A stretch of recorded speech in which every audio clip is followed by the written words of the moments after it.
Hello and welcome to another episode of Affirmative Murder, the equal opportunity true crime comedy podcast. I am Alvin Williams, joined as always by my partner in true crime, Fran and Alvin. Oh yes, wait a minute, Mr. Postman. Yeah, man, I'm the mailman. Can't you tell, man? Gonna post it. Hi, I'm George Foreman, and this is my lean, mean, fat-reducing grilling machine. It grills delicious food in a healthy way, fast. The George Foreman grill cooks from both sides at once, cutting most cooking times in half. It's also healthier cooking because the slanted grill channels fat and grease away from food. Seared outside, moist inside. It's perfect for cooking steak, fish, burgers, and vegetables. The great features of my grill will make meal times faster and easier in your home. What up? Man, I didn't know you were going to get me emotional right out of the gate like that, you know. I had to pay tribute to one only George Foreman, man. I mean, like, as a kid, as you know, you always bring up being a latchkey kid, man. I mean, that thing is probably if I can get one right now, I will buy one right now. And won't even use it. I'll put it in like a little glass case. Truly, man, like people, you know, doing a lot of glazing the Elon Musk these days, like, you know, Tesla, Cybertruck, whatever. The Foreman grill was a triumph in technology that I think is underrated. For sure. Sold a lot of units. Not many houses that didn't have one. Yeah. It was a true innovation in technology, and George Foreman will be missed. Him, I'm sure his son George, and his son George. Yeah, his many sons of George's. And the many sons of fifth, George. Sixth, seventh, I don't know. Our condolences go out to them. Yeah. I saw that somebody said that, you know, the George Foreman, what did it say? The George Foreman walks so the air fryer can run. Well, you know something. That's a take. A take I don't disagree with. Those kind of moments, they are rare. Where an appliance sweeps the nation like that. Like, yeah, George Foreman grill, air fryer. I don't know many other times where it's like, man, this is the new appliance. You got to get you one of these. Yeah. But the air fryer is that, though. That's what I mean. Yeah, but yeah. like, so if people really want to understand the way you see people going crazy about the air fryer, that's how the Foreman grill was for people who weren't around. Yeah. People were getting them for Christmas. But also, it was just boxes were everywhere. It was a different time too, man. Like it was what do you call it? I can't think of the term when it's on TV. Infomercials? Infomercials. Oh yeah, It was just a different time with the infomercials. And it was George Foreman on the commercial. It was George Foreman doing the infomercials. Man. Do you know the story about why Hulk Hogan? I'm surprised he never had like a true crime story. I'm not advocating that he should have killed his ex-wife, but I'm just saying. Do you know the story about Hulk Hogan and the Foreman grill? I think I do. I think I vaguely. So they approached him first, whoever the inventors were. Right. And it was going to be the Hogan grill. Maybe the Hulk Hogan grill. I don't know how he would. The brother grill. I don't know what it would have been called. But like, fuck that guy. It was going to be Hulk Hogan's grill. Mm-hmm. His wife was like, a grill in the house? That's dumb. You should invest in your own line of protein shakes. Okay. So then they made Hogan Shakes instead. They went with the Hogan Shake Company, failed miserably. Yeah. Foreman Grill comes out. I think he made $1 billion. That's over exaggeration. He made a lot of money off of the Foreman Grill. And now Hulk Hogan, at least not now, but I could be wrong. Hulk Hogan, up until 5 years ago, is still wrestling to cover his overhead for his lifestyle. Yeah. So you get you a Foreman Grill, you can retire. George Foreman never had to pick up the boxing gloves again. Not even for a charity fight. Not even for one of those Mike Tyson fight. He never had to pick the gloves up again. And the rest is history. Yeah, man. Rest is history, man. Rest in peace. And then she started sleeping with one of her daughter's friends and left him for that younger guy. Sure. And now Hulk Hogan is like a racist or something. Yeah. Yeah. Racist person. And then he's I don't have any nobody, for Hulk Hogan. Shocked nobody likes him. Like, what are we talking about? How you racist? You guys booing me, brother? Yeah. How you racist then go and dumbfounded that nobody likes you? Doesn't work that way, brother. Feel like a piece of bologna. Yeah, it's like hot dog skin. Yeah, hot dog skin. Hot dog casing. It's got that real hot dog casing build. It's got that hot dog casing build. I don't really have anything else to talk about this week because I'm really like excited to dive into the story that we're going to be diving into this week. So really what we can do is we can take a quick break. Well, before we do that, I want to let people know that we were on the Zone 7 podcast, hosted by our girl, our woman, the lovely, the amazing, the what else? What other adjectives can we use for her? The smoldering, the enigmatic Cheryl McCollum, better known as Mac. Mac. She is a wonderful person and Love you, Mac. and, an amazing crime scene investigator. She knows her stuff. She is a seasoned veteran. She's been in the craft for decades. And we were gracious enough for her to allow us to come onto her podcast and discuss a case. Also, I know all the stuff you said. She's wonderful, but she's also a great podcaster. Great. Man. Go listen to the show. She's... She threw you a lob about one thing. You know, I don't want to, we don't have to. I mean, listen, go listen to the podcast. Go listen to the story. Yeah, go listen. We talked about Fran being a mailman off the cuff. She heard us do that, rolled it up into her thing, spit a question at you that was fully in the flow of the conversation. I said, no, she's cooking. Yeah. I wasn't familiar with her game. We had obviously had a ton of conversation with Mac, but I never seen her in her element. Yes. And I was like, oh, no, she's good. Yeah. It was like seeing Mike go for 50 in the garden. She was like, well, I'll tell you one thing. My granddaddy was a postman. And one thing about postman, I said, no, okay. She took it, came back around. That's a callback. Yeah. She called back to it, then flipped it around, threw you a question. It was different. Yeah. But no, we were very grateful to Max. She had us come on. We talked about a case of a woman named Sharon Miller. She was killed here in Maryland in the Woodlawn area, something like 30 years ago. It is a cold case. We usually just talk about stuff, but it really felt like going on and talking to Mac. It felt like we did something that might move a needle. Yeah. I'm hopeful that maybe a call comes in or something. It just felt like we put it in the hands of the right person. And that was kind of like the first time we'd ever done something like that. We just talk about the shit like, man, can you believe this? But we've never like put some shit together and gone to take it to the police. Yeah. And not that Mac is the police, but she kind of is. Yeah. It felt like we got connections and stuff like that for sure. Yeah. Yeah. It felt like we went and talked to a grown up. Yeah. It really did. It felt like we were like, have you heard of this, Miss Grown Up? And I'm like, I mean, it would be really cool if something came from that. So that was fun. Zone 7 podcast starring Cheryl McCollum. Check it out, please. Yeah, please. And tell Mac we sent you over. I was gonna say tell him Mac sent you, but that's what she would say. Why would you say that? I just want to be her so bad. I'm sorry. Yeah. tell him Mac sent you to Mac's podcast. But yeah, anyway, so what we're gonna do is we're gonna take a quick break, and when we come back, we're gonna get into some fucked up shit. So stick around.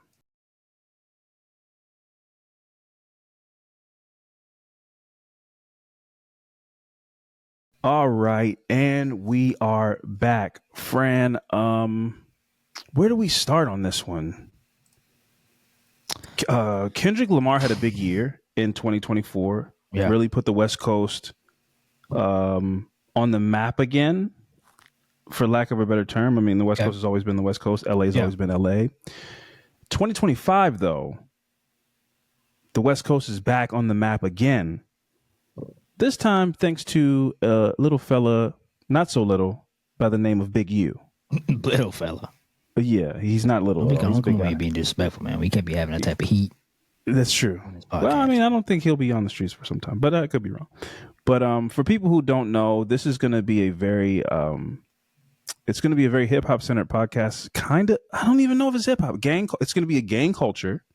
It's a mixture of a lot. Centered. Say it again. A mixture of a lot of things. It's going to be a mixture of a lot of things, but this is at the heart of it a true crime story. 100%. And I'm excited about this because this is one of those times where you go, true crime doesn't always look the same way. There's many things that can be categorized as true crime, and this is one of them. So I guess the best way to set things up is to say that Fran and I were and are big fans of Nipsey Hussle. Oh, I thought you were going to say something else. Well, I thought you were about to say. Fran and I were in a gang. Like what? No. No, I Not would at never all. say that on after this week that we're about to get into. I would never say that on the microphone. Not at all.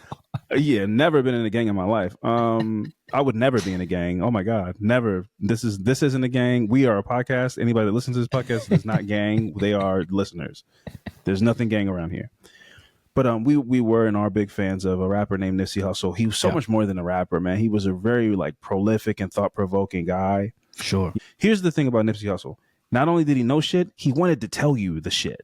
Yeah. And you can't find too many people that are like that. When you go, I know how to crack the code and do this and that, and really not on some like scam shit. Like, I'm going to tell you some shit. You got to pay me for me to give you the answers. Like, no. This is the way the industry's going. You should be doing this because I'm doing it, and I'm going to tell you.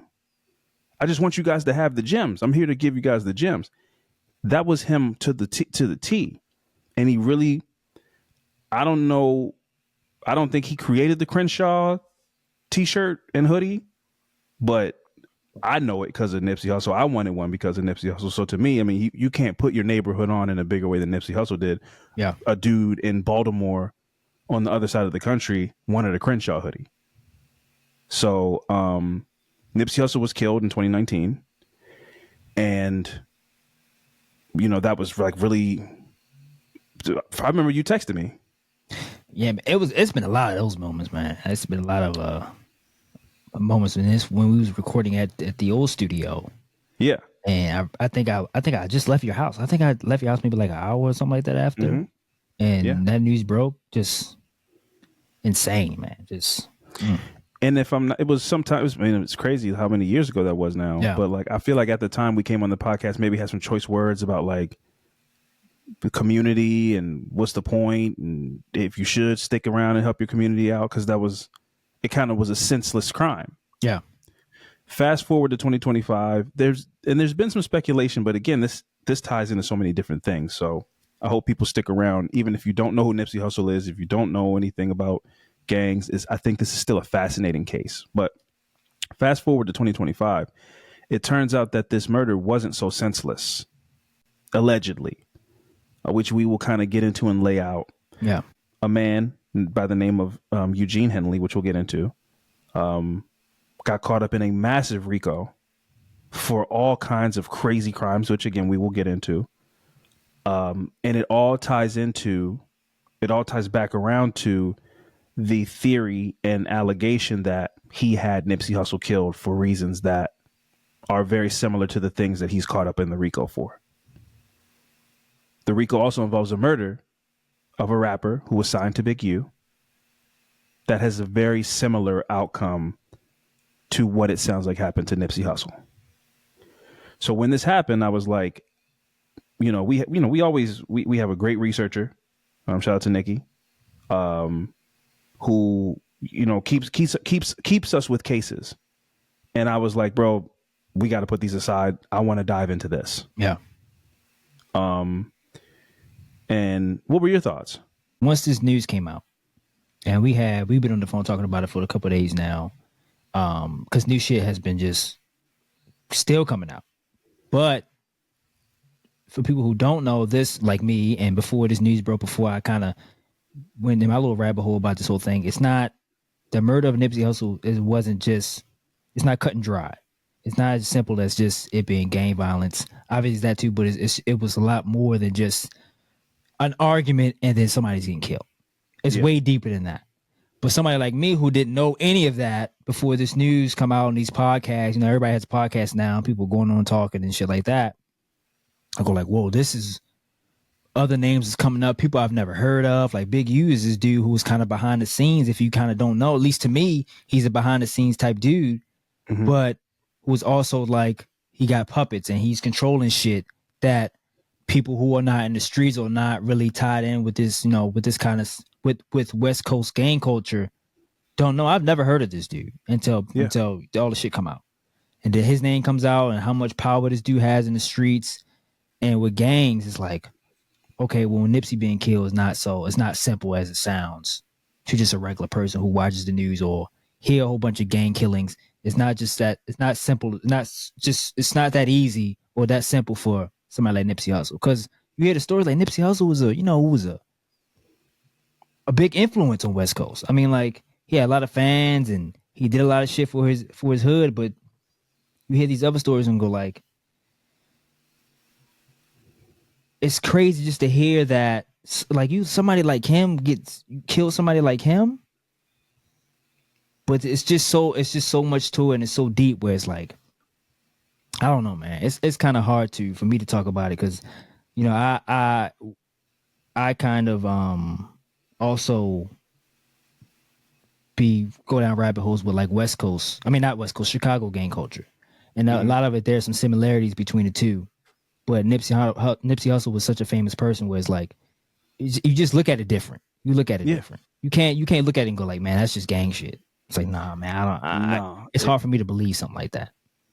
This is his message and this is why it was, I feel like, I don't remember exactly what we said, but we spoke some pretty crazy stuff at the time where it was like, Nipsey Hussle was the guy that was like, you can become successful and you don't have to turn your back on where you came from once you do that. You don't have to like move to the suburbs and never come back and visit your people once you make it. He was like, I've made it, but I want y'all to see me because I want to be an inspiration. I want to still be able to touch the people. And then once he got killed, it was like, nah, bro, we should never do that. Like, that was disgusting. They just over some jealousy or some dumb argument at the time at 2019, what we were saying. Now, I still kind of feel that, but in a different way. Yeah. In a deeper way, which we will get into. So Nipsey Hussle was born Ermias Joseph Asghedom on August 15th, 1985 in Los Angeles, California. If people don't know, when I talk about his innovation, the Crenshaw mixtape that he put out, he actually put it out and he sold it for $100. And the reason he was selling it for $100 was because I watched an interview and he said he read a book about a guy who like sold a sandwich, like a cheeseburger, for like $500 or something like that. And the guy did it. It was a marketing technique. Like, you hear about a $500 burger, you go, oh, I got to go see about this. Like, and $500 is an over exaggeration. It might've been like an $80 burger or a $50 burger. But then people hear about it and they're like, I need to try this burger. What makes it worth $50? And now everybody's talking about it. You end up getting articles written about you because you're like, why is this burger so expensive? So he took that idea that he read in a book about marketing and he just applied it to his album. And he offered all kind of stuff like a ticket to a future show and all kind of merchandise and everything. But also he just wanted to see who really fucked with him. And Jay-Z bought 100 copies of this album just because he recognized, like, man, I see what you're doing, man. You're getting the attention of a lot of people. Why is this worth $100? Yeah. You know, so that just goes one example of the kind of things that Nipsey Hussle was doing. But it's also important to note that Nipsey gained prominence as far as LA is concerned by earning his stripes as a member of the Rolling 60s Crips in South Central Los Angeles. So that's where he really rose to prominence on a street level. Nipsey has a brother named Black Sam who's carried on his legacy. And Nipsey ended up joining the set of the Rolling 60s Crips despite his older brother not being in a gang. That's usually what happens. Like, your older brother's in a gang, and so you get in a gang. Yeah. But his older brother wasn't in a gang and didn't want him to be in a gang. But they were from where they were from, and Nipsey was who he was, and he went that route despite his brother's efforts to try to make him not go that way. Now, we've mentioned this name a few times before we got into things, but the top dog of Nipsey's gang was an OG by the name of Eugene Henley, aka Big U. And again, there's going to be a lot of hip hop references, but I feel like this is a name that might help people understand who we're describing. Big U. So Big U is a Crip. Big U is kind of like a smaller version of Suge Knight. And for people who don't know, Suge Knight wasn't just like the CEO or whatever of Death Row Records. He had a lot of business in LA that wasn't music business. Matter of fact, famously, there's a Fat Joe story. I'm not going to play the clip because I don't want to find it. But Fat Joe told a story of like Suge Knight. LA is LA. So like everything, all the award shows and everything, they always take place in LA. He said Suge Knight in the 90s, the Source Awards was being held in LA. He said Suge Knight was in front of the entrance to the Source Awards, like where you go in to go to the arena, with a table set up. And rappers were just going by and just taking off their necklaces and their earrings and putting them in like a dish. Yeah. Before going into the award show. Like he was extorting people with no violence. He had made such a reputation for himself. That's crazy. That like small level rappers who really, Fat Joe was like, he said, shout out to Fat Joe. Fat Joe's a guy that's like, he always subtly tells you like, I'm the most gangster person you've ever seen in your life. So he said, I'm watching from a distance, like people just taking off their earrings, bowing. Like he was like, he said, they were just going to the Suge Knight, like, yes, sir, of course. My Rolex, here you go. He said he walked up to it and Suge Knight was like, Fat Joe, man, God bless, and just let him come in. So he said all that to tell the story of like, I kept all my shit on when I walked. I heard Fat Joe was that dude though. Bro, that's a story for another day. But all that shit, Terror Squad is a real thing. It's not just something they say in songs, bro. Like Fat Joe at a point was he was really like that. And still is. But like he's not just a rapper. He's one of those guys. But those the people that you don't know. You don't think because they're not loud and exactly. They don't display themselves that way. They go like, if you know, you know. I don't need to sit up here and flash this and say this to please you people. Because I don't want to go to prison. Bro, listen, but also still just to be like just to put on like a show to be like I'm out here doing it. It's like I don't need to say all that. Mm-hmm. But yeah, so that was Fat Joe. Just there's many stories out there of like Suge Knight is the boogeyman, or was. He's in prison for the rest of his life, most likely. But Big U basically is a Crip version of that, and ran the streets of LA for as far as his reach could reach. He made the most of his reaching. He was doing Stretch Armstrong levels of reaching with his, like anybody who feared Big U paid Big U. He was like, anybody, if you know my name, you're going to give me some money. Like if you know who I am. So like, yeah, I mean, it's pretty crazy. But Big U became the big homie by putting in a lot of work in the early 90s. He actually ended up serving 13 years in prison and after being arrested in 1991 after attempting to rob an undercover police officer for 33 pounds of cocaine. Wow. That's a lot of cocaine. Yeah. That's a major drug bust. And you tried to rob an undercover agent? So they got you dead to rights. So, he served 13 years and Big U actually got out and spent the better part of like a decade masquerading as this reformed gang member. He actually became a paid member of this GRID program in LA, which is like they take OGs, like older gang members, and use them to go and talk to the youth to get them to stop being in gangs. They were paying him like $500,000 a year to do this. Really? Yes. Wow. All the while he'd be like, all right, kids, stay in school and remember, don't gangbang. And then he'd make a call and get people extorted and robbed and thrown in trunks and all kind of. He was never a reformed gang member. Yeah, it's like they pay me all this money to lie. Sure, do that. Who turns that down? Like exactly. I'm such a gangbanger where I'm not willing to do that. I have no scruples. Yeah, I have no morals and principles. I will destroy my neighborhood happily. Yeah, but he really was like $500,000. Yeah, man. What on legal tender? Yeah, he had legal money. He had to file a W-2 on that. But sure, yeah, definitely done that, but sure.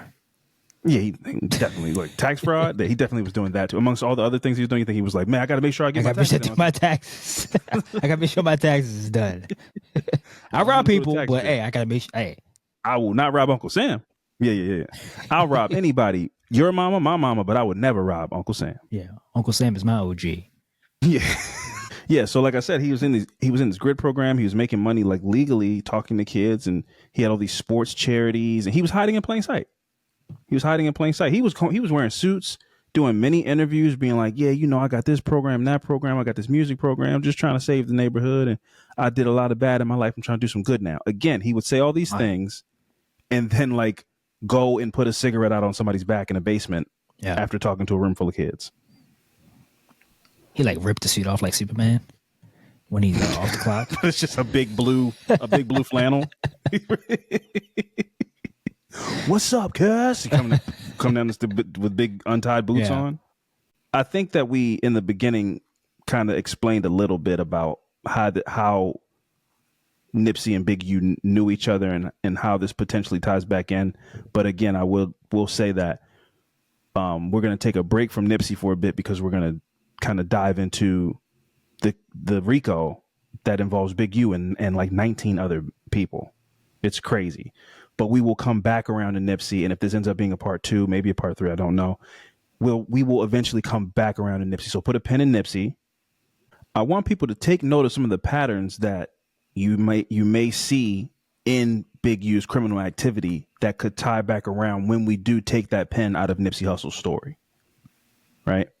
So Eugene Henley actually turned himself in on Wednesday, March 19th of just this past week, 2025. And he will eventually face charges of extortion, human trafficking, fraud, and murder. One thing I didn't put in the notes is that, so his son plays for the LA Chargers. The man that Big U's son? Yeah, Big U's son. Okay.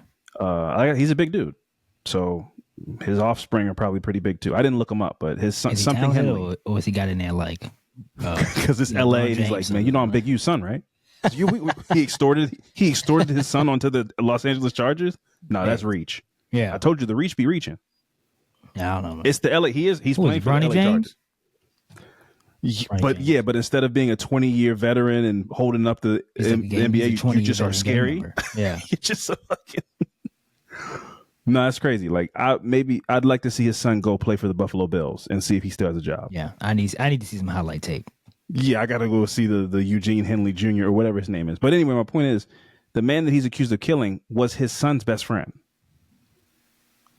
which we will get into. So when we talk about diabolical and scrupulous and all those things, this is a heartless person that we're about to dive into. I'd love to know the psychopathy. I mean, probably clinical narcissist, delusions of grandeur, God complex, like a bunch of stuff. I mean, there's you can't do these things and not have a ton of psychological issues. But he's facing a whole bunch of things. And I want people to know that what we're going to be going over in this podcast are excerpts from his charging documents and his probable cause affidavit regarding the charges that he's facing. So nothing has been adjudicated. He's not been convicted of anything, but the evidence is very solid. And like I said, it ties into somebody that we were big fans of, and we kind of got sort of some answers to that case, which we will get into. And that's why I felt like, even though this hasn't played out in a court of law yet, I wanted to dive into it because it is fascinating what's going on, and it's still unfolding every day. New videos are coming out, new interviews, old things. Because one thing that I also want to note is that this is going to change. Probably not. I'm gonna pose this as a question to you. Do you think this changes the landscape of like street podcasting and interview podcasts and street story podcasts? Because this is a big case, and there's in a litany of other big cases that have all kind of come back to, I was talking some shit on the podcast.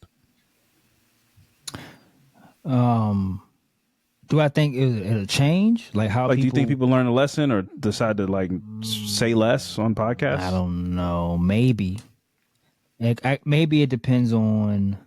You know, because they arrested Keefe D for Tupac's murder because of shit he was saying on the podcast. Yeah. Maybe. That was 96. Like, murdered in 96. I feel like I want to say yes, but I maybe depends on who the host of the podcast is. Maybe it depends on are they like are they intoxicated on this podcast. I mean, you get somebody tipsy, no, then I mean, I don't know. Well, a glass of whiskey's never told a lie in his life. Yeah, get a bottle of Hennessy. Yes, anything is possible. You get people to talk about anything. I don't know, man. No, why? Because Social media is dangerous, man. If people don't know who you are, these people that have been popping up on these podcasts, I don't know who these people are. Now I do.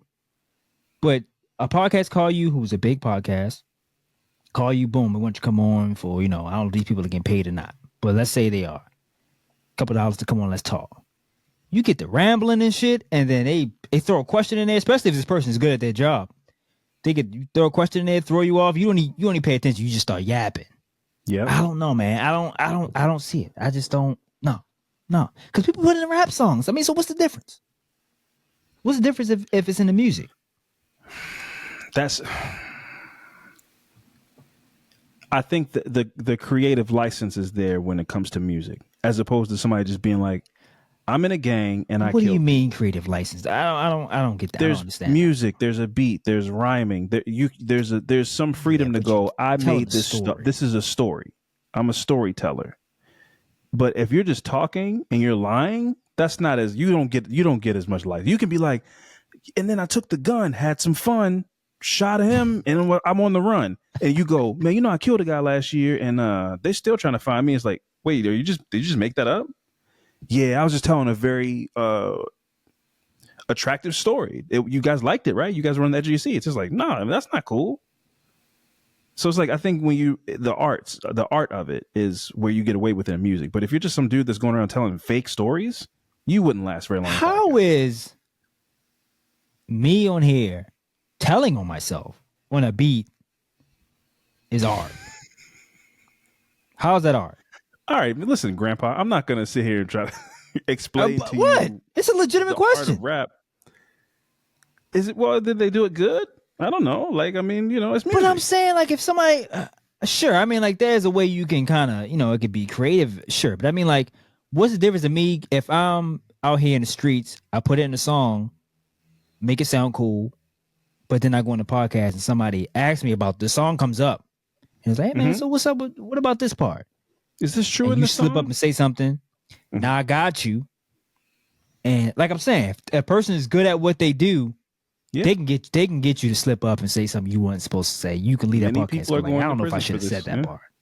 No. Many people are going to prison for this. Yeah. No, you said that. A lot of rappers are coming out and being like, I feel like rap lyrics should be inadmissible in court. Young Thug just had to go do a whole trial. Yeah. Because of his rap lyrics. That's not happening. Why? Because they don't know if it's true or false? Well, listen, the only thing you need to know about Young Thug's trial, again, I know we're hitting people with a lot of hip hop stuff, but Young Thug rapped in a song. He dissed me and I shot his mommy. And the guy he was talking about, his mom got shot. Yeah. So I don't, you take that for what it's worth. So you can't use that? No, but you're not like, I can't use that in court.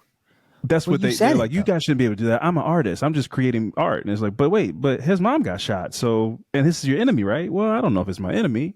Well, and then they start playing those kind of semantic games. And sure, but like, if you saying it's creative art, that says more about us than the artist. Man, you're trying to have some real deep conversations, man. Am I lying? You listen to more of like that Chicago diss, piss on your grave type of stuff than I do. I agree with you. I think that it's, I think that in a lot of ways, hip hop has been a net negative to the black community. It's made a lot of millionaires and people have had great lives and stuff like that. But as far as what it's given to the community in the past 20 years, like if you want to talk about its inception, that's a different outside of entertainment. Exactly. Outside of entertainment, like the denigration of black women, the depiction of black men as being gangsters and, thugs and then also like, this is just more speaks to influence, but I heard somebody have a conversation and it made me go, I'm not going to use this term anymore. Saying YN is us giving white people the freedom to say it without saying it. Because why wouldn't you just say nigga? Why are we being like, why now they're saying it to our face? Cause it's like, well, you can say it cause we're not saying it. So this it's rap music has made everybody feel comfortable. Yes, it's everybody's a whole concert of 10,000 white people screaming nigga at 21 Savage. Like, so it's like, but 21 Savage is like, hey man, they're my customers, they're my fans. Like, I don't know. Let's not. So Let's not. That's Let's what not. it's Because I got. a We don't deep got to get into conversation. the that because I got thoughts on that. But I don't want to sit up here and sound like I don't want to be that. I just don't want to be that dude. So I don't. We don't got to go into it. But I get what you're saying, and I agree. Yeah. So it's I love hip hop music, and I think there are a ton of artists out there. I think Tierra Whack. I love Tierra. A ton of hip hop artists that are like great and positive and doing amazing things. J. Cole, for despite whatever people have to say about how things went for him last year. J. Cole is like a rapper's rapper. But for every J. Cole, there is a Slime Money Boy 2X9 who just like shot a music video in a graveyard, like shitting on his enemy's grave. Yeah. And rapping about it. You know, it's It's a tough conversation because I can say it is entertaining, but they're rapping about death of people, and these people's kids and dads and brothers, and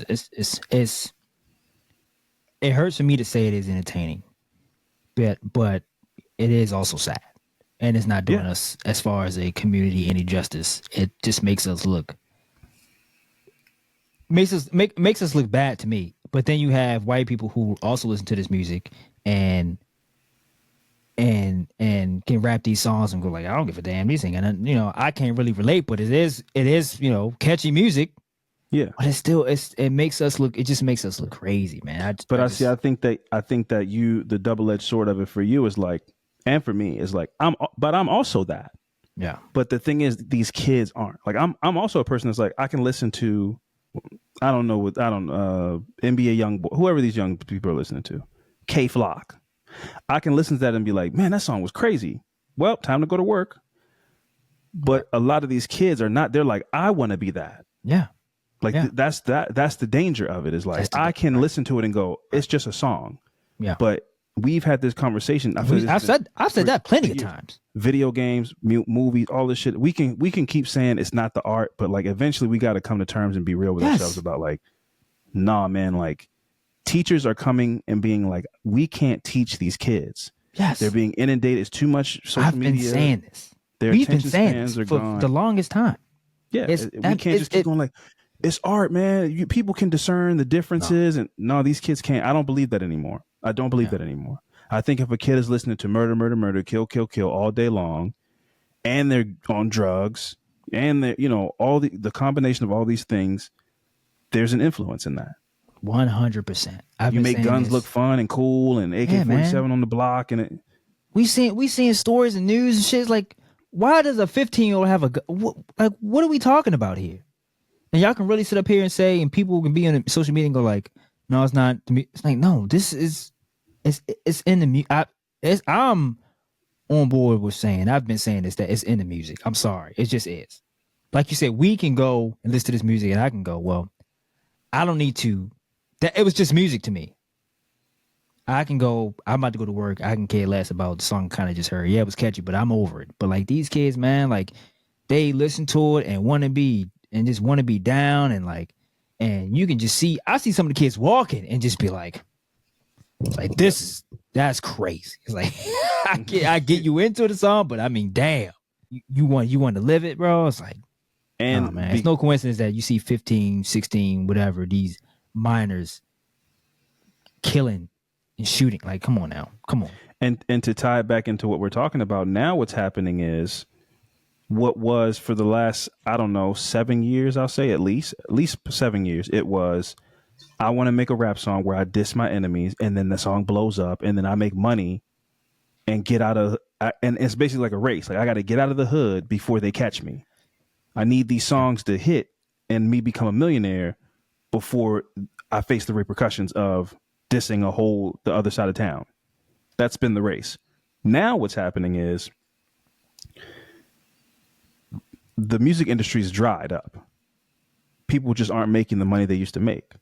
So now you're going into the podcast game because that's where the money is being made, and you're taking the same formula, but just talking, which is more dangerous to go on a podcast and be like, man, fuck this dude, fuck his mom. It's different when you make a bop. And listen, a bop plays in the clubs and stuff like that, but it's when you hear somebody like objectively and just lay it out. Yeah, man, that was me who shot him and this, that, and the third. That's what's happening on these podcasts. These kids, these young dudes, they're going on there and they're just like trying to go viral by saying the craziest shit that they've done. And what happens is either you rile your enemy up enough to come do something to you, or, which is very clear based on the story we're talking about today and over the last couple of years, the police are listening to the podcast. So if your enemy does not get you, you will go to prison eventually. They are collecting all the evidence. They're connecting the dots. They're saving timestamps. And eventually they're going to come knocking on your door. And a lot of times they wait for just a moment where you go, yo, we just got 1 million views on the interview we did. As soon as the money starts coming, it's like, oh, there's the knock on the door. Yeah. Time to go to jail. I know you just got your chain that has your street number on it or whatever. It's time to go to prison. The game is over. So a lot of that is what led to the downfall of Big U and 19 other people, at least 4 of which actively on YouTube channels, on podcasts, just talking about whatever, like laying it out there, talking about crimes. Yeah, but it's also he come on in talking like, well, everybody knows this. What you mean? Like what I'm saying is not new. It's like, no, everybody don't know this. Yeah. Everybody in your neighborhood knows this. You're talking to millions of people. You're not just talking to like the guys that you know. So yeah, but everybody know this. Well, what happened was this is like, what? No, well, I didn't know any of this. This is all new to me. It's like I'm saying, I shouldn't get in trouble because everybody knows already. Like, nah, that's not how that works. It's pretty much known. Well, has it been handled in a court of law? No. Well, then everybody doesn't know. The right people don't know. Or wrong, depending on what side of the fence you're on. Yeah, but how do they go on these podcasts and like, y'all got friends, right? Nobody's like, hey man, I don't think that this is not. You shouldn't be saying that. Well, don't go in there, and criminalize yourself. Say something wild. Where they now, like you said, bro, social media is dangerous, bro. Yeah, man. But it's like, so they're like, yo, you your interview did 250,000 views. That's what the person that's supposed to tell you to shut up is saying. But now he sees you as like, oh, you're the person that's going to get us out, like a rapper. Yeah. The podcaster's the new rapper, bro. The streamer, the podcast, these are the new rappers. Yeah. It's the new gold rush. The money that these guys are getting, the music industry's done. If you're not a mega selling artist, if you're a new rapper, you have to get your money somewhere else. You have to play a video game or you can't just rap. You can't just rap and make money now. So this is what people do. But anyway, we went on a bit of a tangent and we will do several more, I'm sure, because this goes very deep. But so Big U, also known as Eugene Henley, is alleged to be the leader of a mafia-style organization that, among a litany of things that we'll get into, used several conniving and violent tactics to extort many athletes and entertainers visiting Los Angeles under the guise of checking in. For example, multiple people in this RICO that ensnared 19 people have robbery charges that lead back to Big U in diabolical ways. Eugene Henley, also aka Big U, is also accused of using his celebrity relationships to backdoor famous people by setting them up to be robbed and then negotiating for the return of their items for a finder's fee. Wow. I actually want to play a clip from a guy who's in the indictment who lays out his part in this RICO out of his own mouth. He says these things. So what we do, walk in the club. Yeah, like 9 of your homies. It was like 30 of us. The security moved to the side. I said, Meek, you know what's this about? You started taking it off. So this guy, Loose Cannon, crazy name. Loose Cannon is describing a situation where they robbed Rick Ross and Meek Mill, threatened Rick Ross to kill Meek Mill if he did not deliver money for his life, I guess. And threatened Rick Ross. Basically, like, Rick Ross, we want money or we're going to kill your artist, Meek Mill. Okay, all right. So when you hear Meek and this is a story about Rick Ross and Meek Mill, I'll let him finish telling it happily while he holds the camera and tells this story. You was polite. Sugar Plum, you was polite.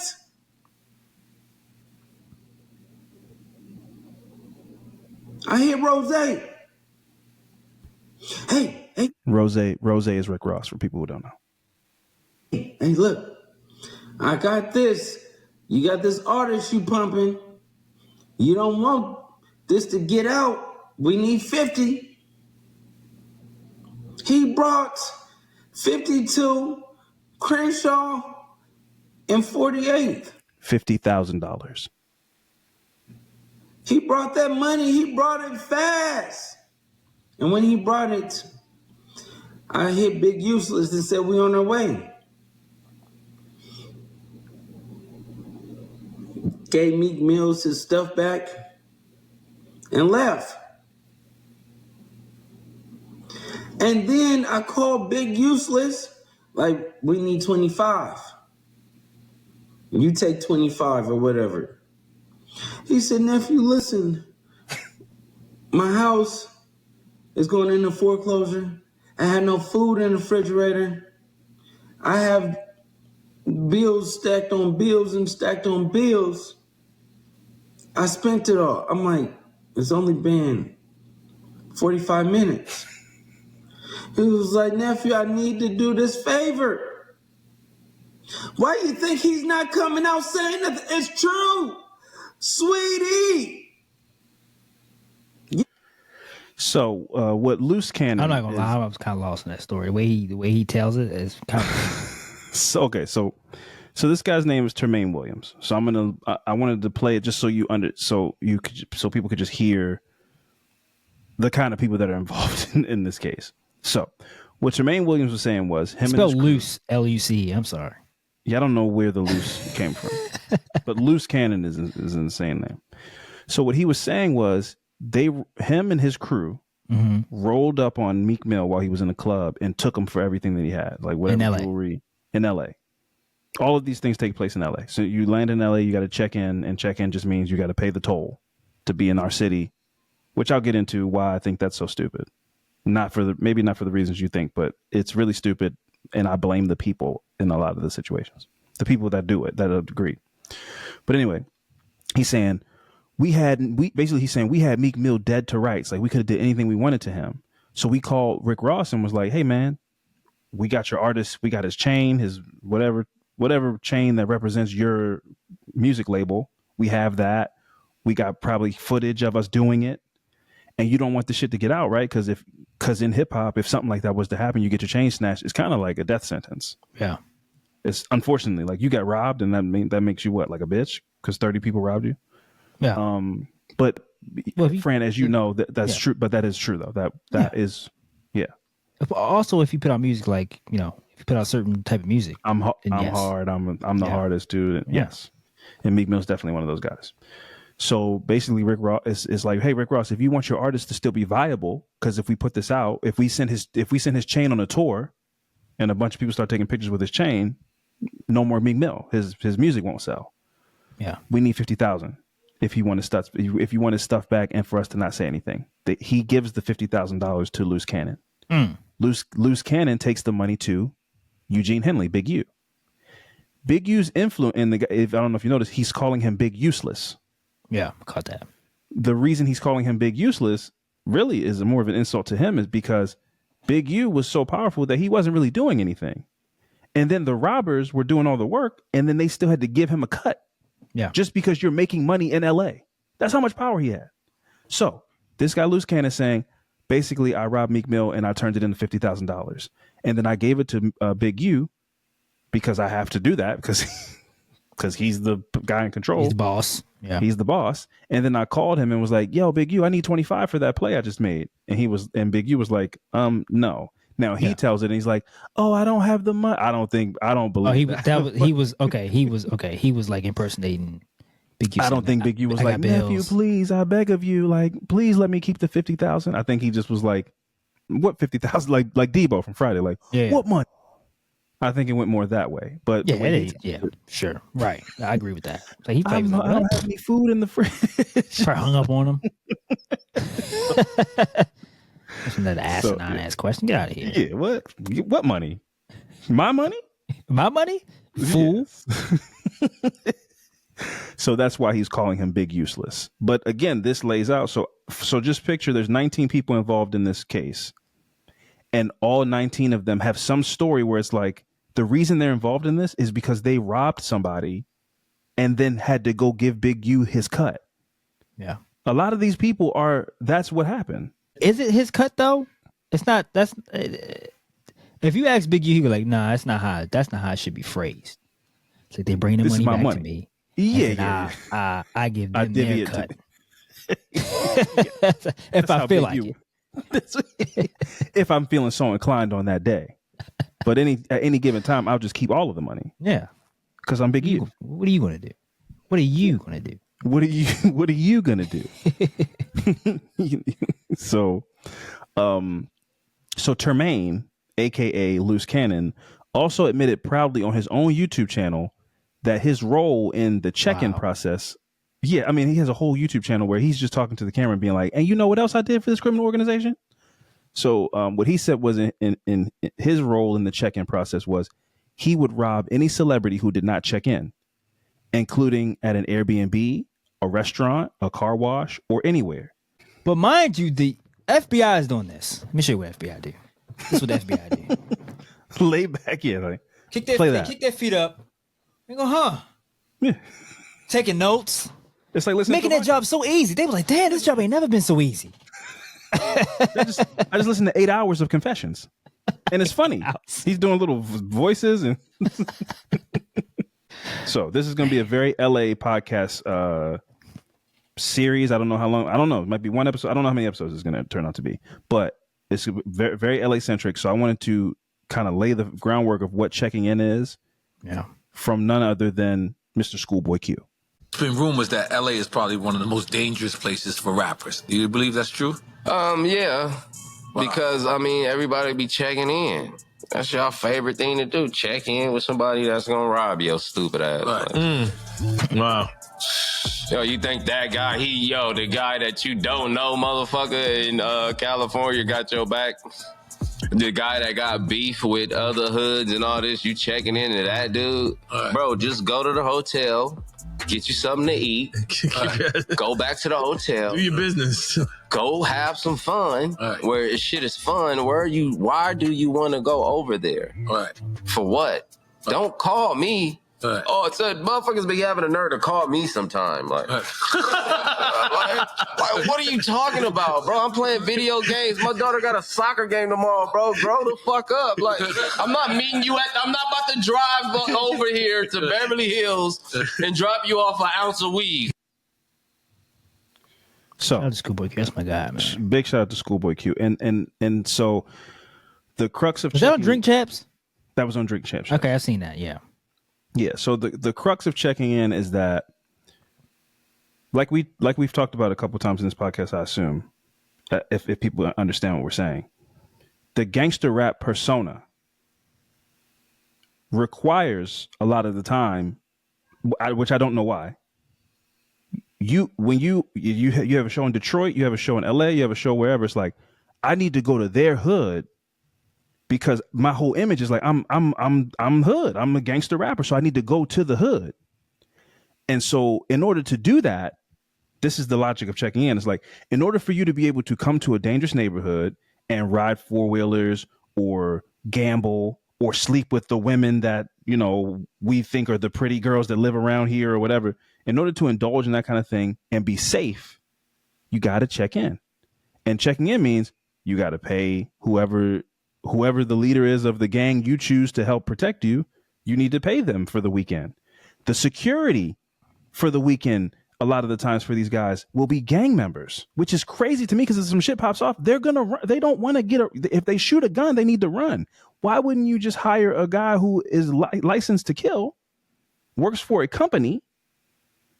So when Schoolboy Q says you come into town, why don't you do your business, go eat? Like, why do you need to go to the worst part of town, and then you think that this person that you don't know is going to be like, yo, I got your back because you gave me some money. License to kill is crazy. But I'm saying like a security, like real security. Why wouldn't you hire real security? That was a hard one to just hear and be like, yeah. Look, listen, if you get one of them guys with the security vest on, it says security on, and he has a little badge, if some shit goes down and he shoots the person that was bothering you, nobody has to go anywhere. They don't got to run. They don't got to pass the gun to somebody else, and then they might give it to you, and then you end up with the gun, and then you get a murder charge. Nobody's getting any charges. Well, let's just say license to protect, and okay. The kid sounds just. It just sounds. I don't like Steven Seagal movie. All right, I didn't mean to offend. But yeah, no, but my point is like checking in is. I think it's so foolish because, like he said, like, why do you need to go to the party in the trenches where you feel like you need to have protection? Why don't you a lot of these guys have enough money where it's like, oh, we want to gamble? Let's go fly to Vegas. Why do you need to go shoot dice we need to have you set up an illegal dice game, and that needs to be protected by a gang because it's illegal. And then there's all these criminal elements around. And then so it feels like necessary because if you want to indulge in that kind of activity, you need to check in because you can't just be walking around in the hood with diamond Rolexes on and necklace chains. And you can't walk around that way in that element, but you want to be in that element. Yeah. What are your thoughts? Yeah, this is a subject I kind of went back and forth on it because at one point I was like, the whole checking in thing is stupid. It still is stupid. And, but certain people, people like to use example like, Justin Timberlake doesn't have to check in. Yes. But I also thought like, well, Justin Timberlake's not going to the hood. Yes. I kind of understand the check-in part when it's like, well, you can't come to my hood and record and shit like that. I think you out here. I kind of understand it a little bit. Where it's like, that's my point. But it's like, why do you need to do that? Well, because you can't come. I don't know, man. You can't come here and be like, because that makes it. If you come to a certain hood and you shooting a music video. No, my point is, why here doing this. To do that. I don't know. Well, you gotta put on this. Hey man, it's a persona you gotta put on. You gotta show. Yeah. Hey, look, I'm out here. The issue, right? So it's like, you gotta come. I gotta go to this hood because it gotta be real, right? Mm-hmm. It gotta be real and. Big U was like, man, you can't just come to my hood and be out here rapping and got my dudes behind you or bring your boys and come here and rap this and that, have girls. Like, no, that's not going down. You got to pay me a fee to do that. I agree. I do agree with that. That's the thing. I do agree with that. I agree with that part. I don't agree with you needing to do it. That's the issue. Right. It's like, if you're going to come and take our lifestyle and try to fake the funk and want to make it look like, oh, we're riding Maybachs down Slauson Avenue with shirts off and stuff. It's like, well, you got to pay. You don't get to just come do that in our city. But what do they do in Hollywood? What do they do in movies? They do it in Hollywood on a set. They do it on a set. Yeah, exactly. Yes. But then, like you said, it's not, I need that authentic. I need the streets to really know I'm out here. But how they know? How do people know? You making all this money. You can get an authentic set. You can do something. You can shoot on the. You can go on the street, put a fake sign. Go to a fucking Planet Fitness, find a bunch of buff black dudes, put them in some colorful clothes. Hey, we're all, these are my gang extras. Maybe that just drives and what makes good music was like, no, I'm really out here living this. Yeah. But it's social media though. People take pictures of fake jets all the time. But it's also a facade because you are paying for that protection. So you get to walk around and be like, man, I'm good in any hood. And it's like, man, they're all looking at you like you're a dummy. Yeah. They have your money in their pocket and they're, got their arm around you. Yeah, he's good over here. You paid for that. Yeah. But you're going around saying like, man, I come around here. I pretty much, this is like my second home. But meanwhile, you paid for that safety. Yeah. So Schoolboy Q was right though. It's like, but why do you need to go there though? Mm-hmm. For what? Go in your hotel, get some food, go out, go to the nice spot and party. LA is beautiful. Listen, I know that like a lot of that LA, like the robberies and stuff at times has spilled over into like the LA that you're talking about where Justin Bieber's getting lunch. Yeah. But like to actively choose to be like, no, I want to go to Roscoe's Chicken and Waffles. But that's dangerous. But that's beef though. That's like, that also plays a whole thing with like. True. Like, yeah. Somebody out looking for you, they're going to find you. Yeah. Especially if they get where you in LA. But to be like, yeah, I'm hungry today. I think I want to go to Roscoe's Chicken and Waffles. And the people that live there are like, okay, cool. We'll take you to this one over here. It's like, no, I want to go to the dangerous one. It's like, why are you putting me in this situation? Yeah. And you want to go there with all this shit on, necklaces and all this? Don't get me started on that. That's a whole different conversation, but whatever. I want to go to the most dangerous part of this city, and I want to wear all the shit I have. Because ain't nobody gonna touch me. All right. It's like you, but again, these people have paid for that protection, but you also are like, sometimes you could push the shit too far. You talking too much shit. And now you putting the people's like, yeah, man, you paid us, but like, we don't know you. I'm not going to die for you. It's not happening. If shit goes sideways, you're just going to die because I don't know you. This is also kind of emotional draining. I'm not even going to lie. It's sad. That's like, but like you said, it's sad, but it's also very entertaining. So like a lot of this shit made me sad. Right. I'm like, man, like how are people getting fleeced and finessed like this shit, man? But then you go, but they did what? And it draws me in. It's like, it's very like.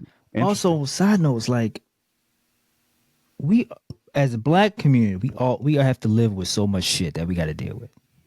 But also this from our own people that we also have to deal with. It's like, it's just so much. It's like, man, it's just so much, man. It's like, I understand going to a hood and you got to, it's certain people and you got to talk to. It's like, but it's like, I got to do that now too? It's like, damn. I'd have made all this success and made all this money. And I still got to I still at risk of getting robbed, killed. Yeah.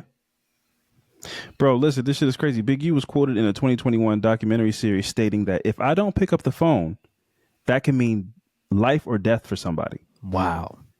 Essentially, the charges allege that Big U was winning in many ways. If someone prominent, like an athlete or an entertainer, didn't check in with him, he would use violence or even just threats of violence to get a payment. So he's going to get his money either way. An athlete is kind of crazy.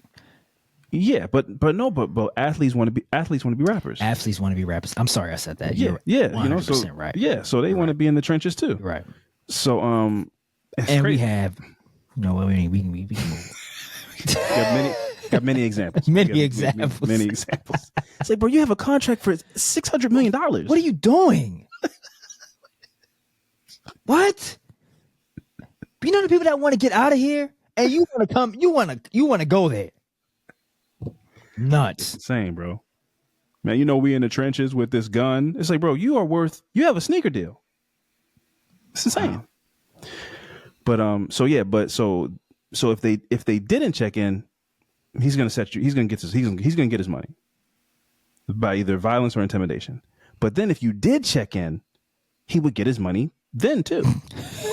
So it's like, even if you do check in, I'm still gonna get you. And this is one example of how he would do that.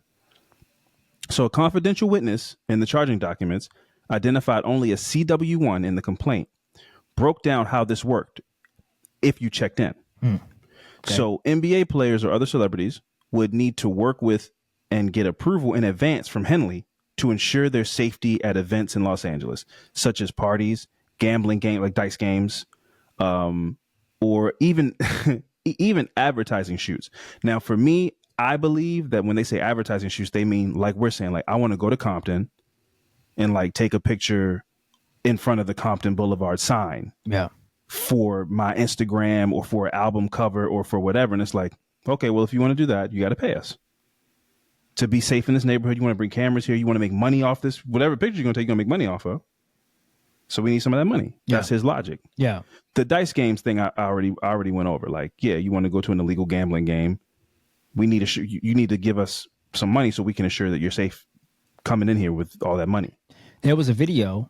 I don't know if you've seen this video on YouTube where Big U was like on the street and he was like, yeah, they shooting a video, a movie or something across the street. You can see it was all blocked off and, and he was saying something like, yeah, hope they know. Cause we'll go down there and take all that shit. They laughing and shit like, yeah, we'll take all them cameras and shit. It's like, that's great. They're like, but we got a permit from the city. Man, I'm the permit. You're like, even if you do the legal way, like you don't own. That's the thing, bro. These people are extorting people over territory that they don't own.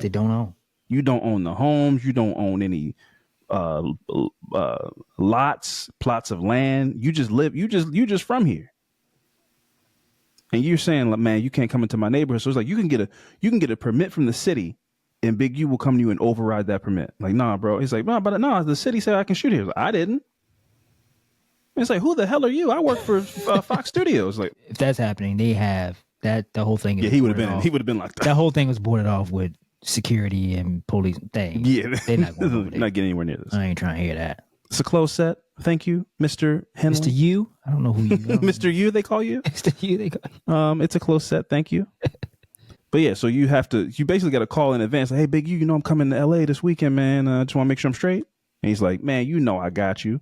Just come through the block when you get here. Take some pictures so I can put them on my Instagram and say I know you. 20 and yeah, give me like, this is a crazy call. Give me I probably maybe make it 25,000. And we got you. Thank you, Mr. U. And then you hang up the phone and you come out there and like get to go shoot dice. But you shoot dice, you're talking cash shit, man. I go anywhere I want in the world, I'm good. My face card is A1. Like, that man in the corner got a pocket full of your money. He's not trying to hear nothing. $25,000. Just finesse you off for $25,000 so you can be seen out here. Man. Then they still might plot. They still might, which I'll get into, right? so yeah. But just to be clear on some things like that, I agree with you on. These guys are not rolling up on Zendaya at a Coca-Cola photo shoot in Beverly Hills. Like, this is so that's why I'm like, I don't agree, because I feel like we might have said we agree. But I understand. If you want to go to the trenches, you want to go to Slauson and be, in the hood that you heard about and like shoot dice. You don't get to expect because if you were a dude that was just walking down that street with a diamond watch on, they would rob you immediately. So if you want to not be robbed, you got to pay. If you want that luxury, you got to pay for that luxury. But how far does that security go though? Not very. Like, it's all territory. So I mean, like, where you want to go? Like, if you go a couple blocks over, then what? That don't mean shit. They like, you on your own now. I know Big U was like, we hate Big U. We want to kill Big U. They might rob you as soon as you say that. You might say that might be the wrong name. Big U from what's name? Oh no, we hate them. So in one particular checking in incident that is incredibly bold and stupid in my opinion, a boxer that's in the paperwork, he's unnamed, but his initials are AB. Okay. It is believed. I know exactly what that is. It is believed to be boxer Adrian Broner, famously a stupid guy. Wait, is that the dude that was? Which one is that? Is that the one like, I'm getting cooked? Is that him? Yeah. Okay. Yeah, I'm getting cooked. He humped Marcos Maidana. There's been many fights that he's like blatantly with your own eyes. You see that he lost, and he's like, "Man, I won that fight." Yeah. Well, and he's also like and taking hit shots. So yeah, Adrian Broner. A lot of people thought he could have been the next Floyd Mayweather, but Adrian Broner was the case study that showed you what is the saying? What is it? Hard work. What is it? Talent hard work outworks talent, something like that. Yeah, but then you say it twice. I can't remember. It's like talent, something hard work, but hard work beats talent. Yeah. Floyd Mayweather had the talent, but he also worked hard. Right. Adrian Broner had the talent, but he was like, as soon as he made a little bit of money, he wanted to be in the club.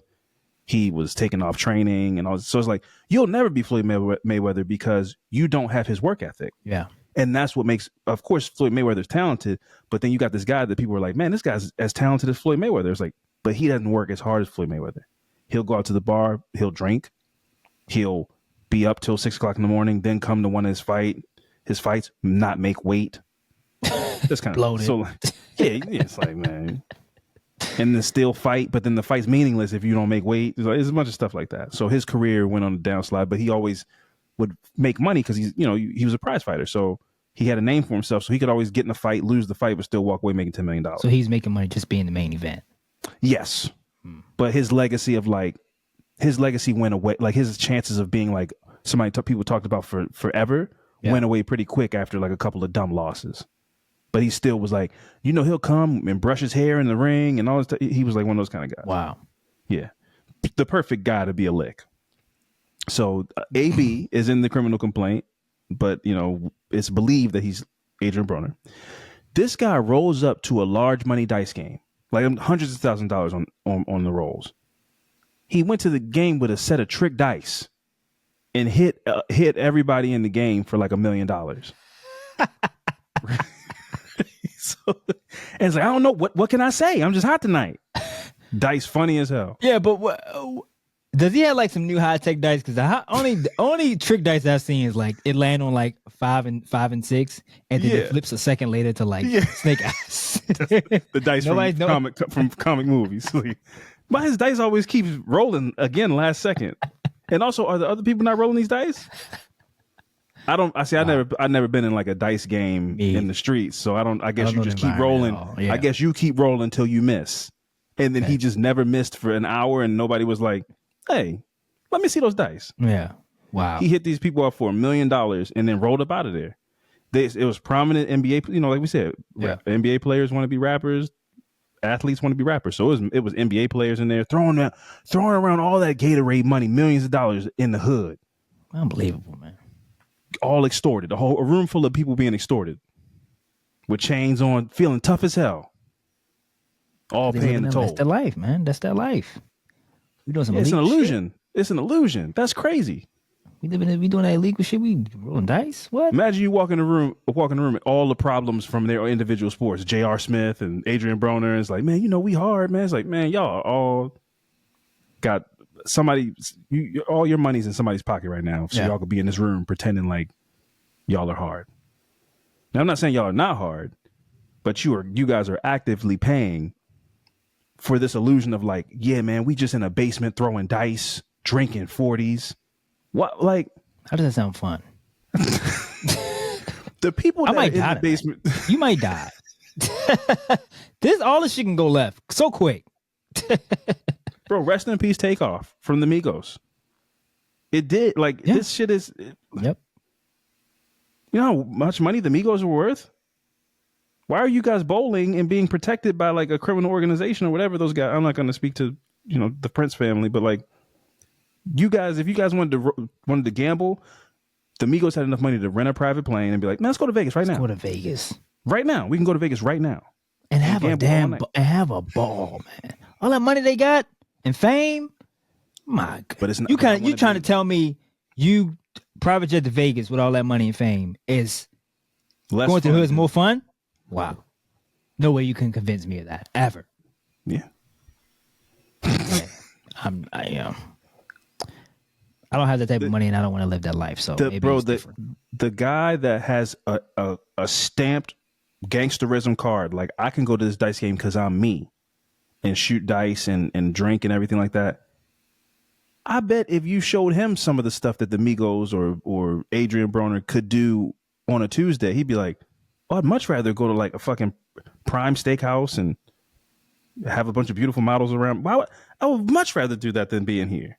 And I could be in here. Yeah. I killed 5 people to be here. I don't have to pay anybody to be here. I'm just here. I'd much rather be like in Dubai eating a gold leaf steak. But those guys that can do that are like, nah, bro, I want to be. It's just crazy. It's wild. Nah, bro, I want to be in the slums. Like I love being in the gutter. I'm a gutter baby. They saying shit like that. I'm a trenches baby. Like, okay, man.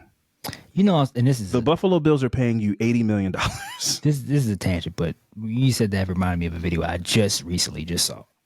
There's a video of the rapper Lil Baby, and his son is like 7, I think, or something crazy like that. And he was like, I ain't always been rich. You know where I was living at 1 and 2? It's like what? It's like what? The son said this? Yes. Basically said like I was in the hood at 1 and 2 years old. He was in the slums. I ain't always been rich. Like you don't even remember come that, on, man. They don't want it, bro. But see, listen, to make it personal, I remember being a kid. Like we grew up, we were kids. We lived in the county. There's mad people, like for people who don't understand how Baltimore works, is like the county's like the suburbs. Yeah. And the city is like being in the city. It's like I'm from like New York City, Baltimore. I'm from the city. I'm from the real heart of the whatever. And there were people that would be like, man, technically I live in the county, but my grandmother's from the city, so I'm always there. I'm always there on the weekends. So pretty much I'm from the city. It's like they didn't want to, and the county wasn't even like that nice. Not at all. If you was from the county, it was like you're square. You was a chump. Yes. It's like so.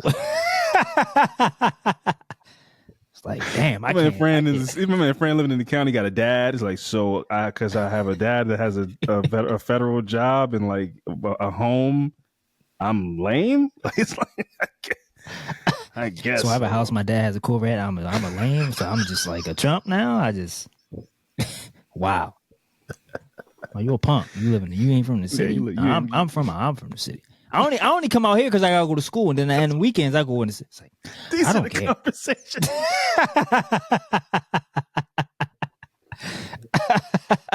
I used to go to Dunbar. I mean, I don't. And you know, my mom lied on the application to get into school. We don't even live in the county. We don't even live out here. Use my grandma's address. All right, man. Okay, man. I guess so. Sure. I'm a bitch, I guess. I don't know. Oh my God, man. That's the same mentality. Yes. Like that's the same mentality. Yeah. We were kids too. That's crazy. Yeah, I was 12. Imagine being 30 and being like, no, bro, I'm not from the suburbs. Yeah. I'm from the slums. With a fucking diamonds dancing on your neck. It's like, come on, bro. Just go to One Oak, man. Go to, I don't know, like go. Come on. You just want to be. You pull up in a Rolls Royce Cullinan in the hood. Like, bro, you putting so many eyeballs on you right now. So much attention. People, they will kill you and rip you apart. Yeah. And people who are struggling say, man, no, you look like a lick right. Like you easy. I'm willing to risk it all. Yeah. For what I see. That's for sure. have. No question. Wow. And you think you gave somebody $5,000 and they're going to protect your life, because that's what you're putting on the line. You come into the hood with the stuff that they have on. Yes. They're not just protecting you, like make sure you don't get nobody wants to fight you. Like somebody will stab you in your neck and then rip that chain off your neck. Yeah. And you think $5,000 is going to make somebody not make that happen? And guess what? You're in the hood. Yeah. Ain't nobody seen none. No, not at all. Yeah. I don't know. He just started bleeding. I don't know. That's what I'm laughing at that. But again, that's what I'm saying. Like, it's fucked up, but you shouldn't be laughing. But I can't help but laugh at like we said, bro. Like I know many of people who lost their life being in situations like this, bro. Like people, and I don't mean like rich people. I mean people that's like, bro, I live this life because I have to, and they would trade if they could dribble a ball or rhyme words in a way that made them money, and not millions. If you, bro. I could throw a rock and find somebody in the hood right now. It's like, bro, you can rap, and I'm telling you, you can rap and you make $100,000 a year. They would leave happily. Like they would never come. They would never come back. It's like you can make as much as a nice job, and they would put the caps down and stop bagging up dope and go put their all into rapping. Yeah, or playing basketball in China. You play for the. You play for the Chicago Bulls and you want to come to LA and go to Watts. And I'm not saying there's anything wrong with Watts, but why don't you go ask somebody who lives in Watts if they like spending their weekends in Watts? If they had a choice, where would they, if they had unlimited money and could go somewhere for the weekend? It's like, oh yeah, no, I would be right here in Watts. Yeah. I don't think that they would say that. So like I said, man, AB. AB hit this whole dice game off for something close to $1 million, right? Wow. Athletes, all kind of entertainers and everything. He gets up out of there. Now, Big U hears about this, allegedly, and he's furious.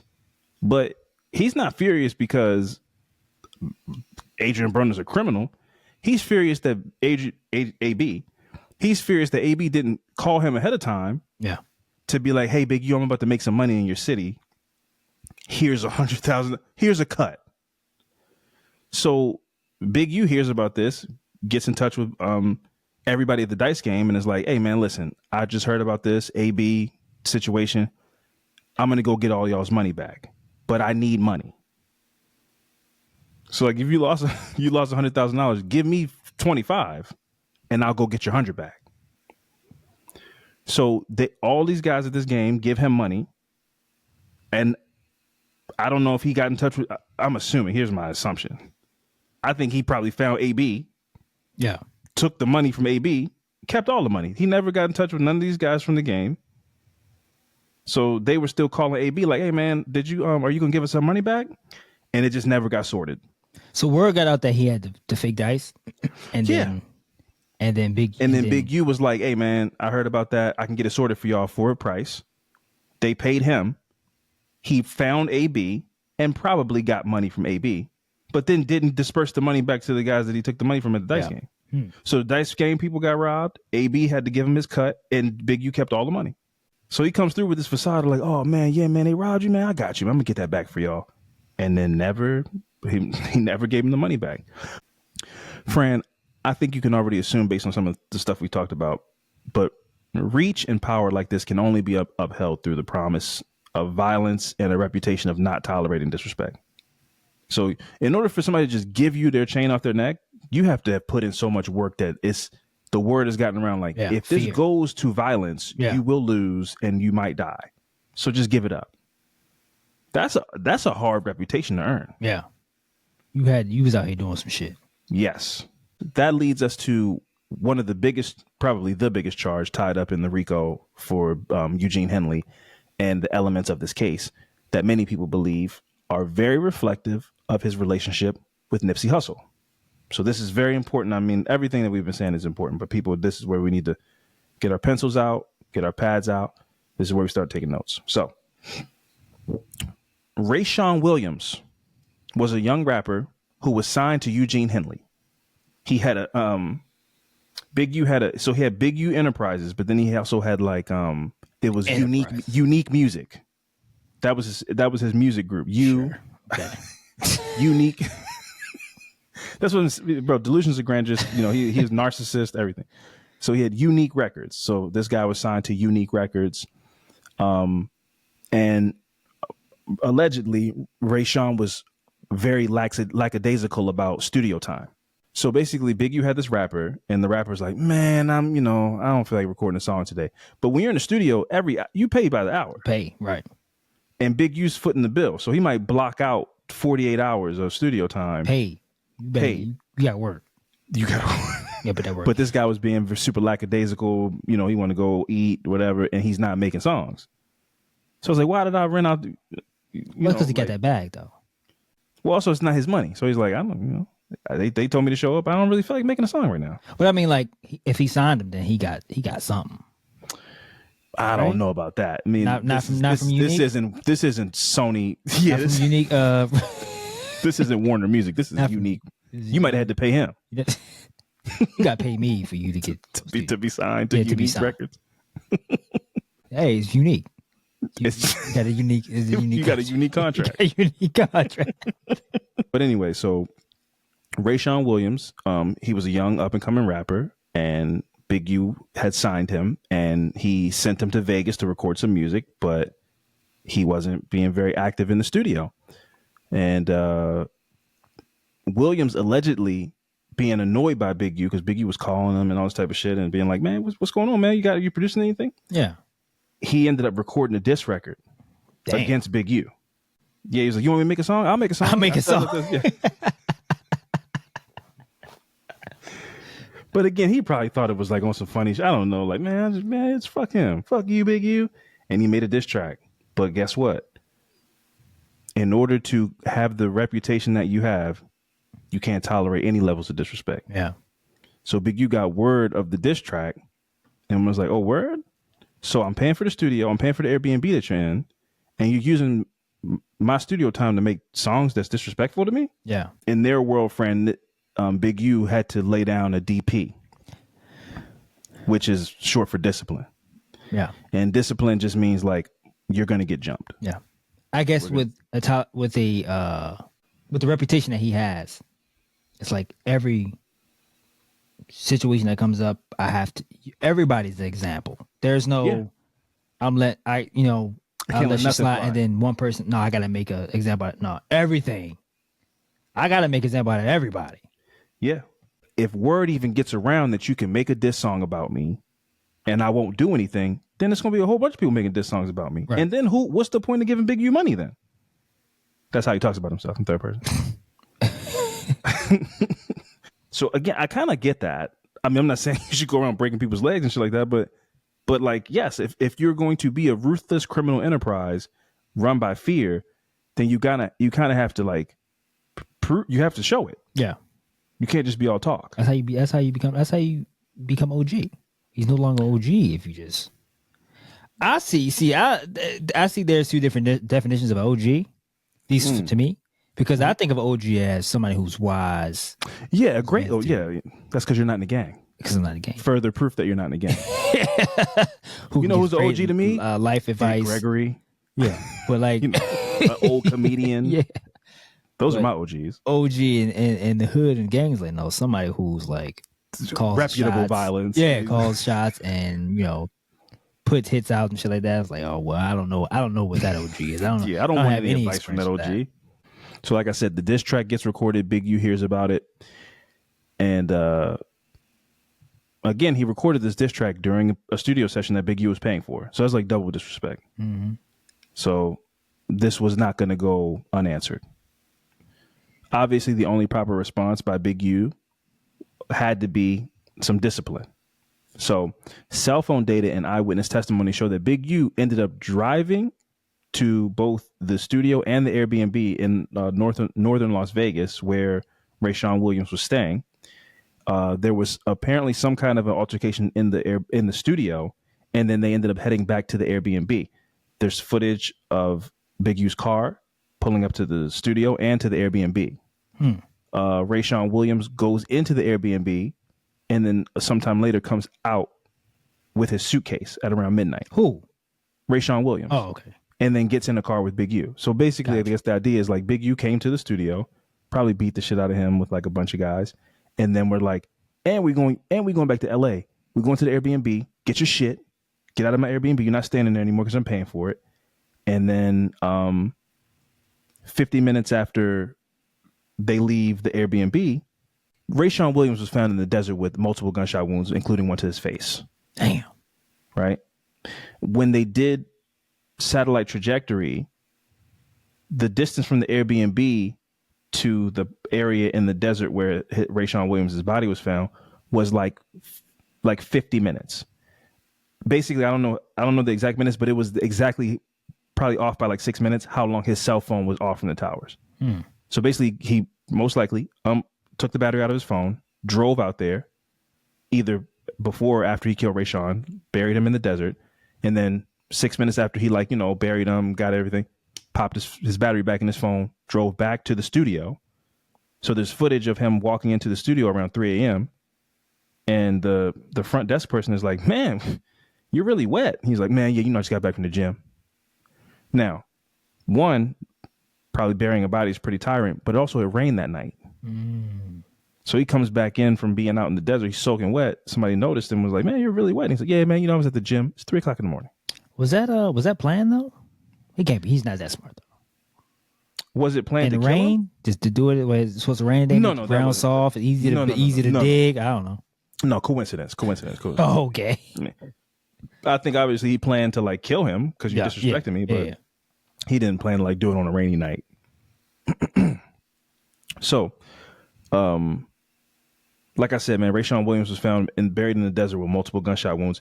He was found like the next morning, like 6 hours later. Like there's a planned out route between Vegas and Los Angeles that anybody that's going between Los Angeles and Vegas take this route. Okay. His body was found on this route. The route that you would take to drive from LA to Vegas. Big U's from LA. He drives to Vegas to do this and then leaves his body on the same route that you would take to go back to LA. He's in the studio on Big U's dime. So the next morning, immediately people were like, we think Big U has something to do with this. This is 2021.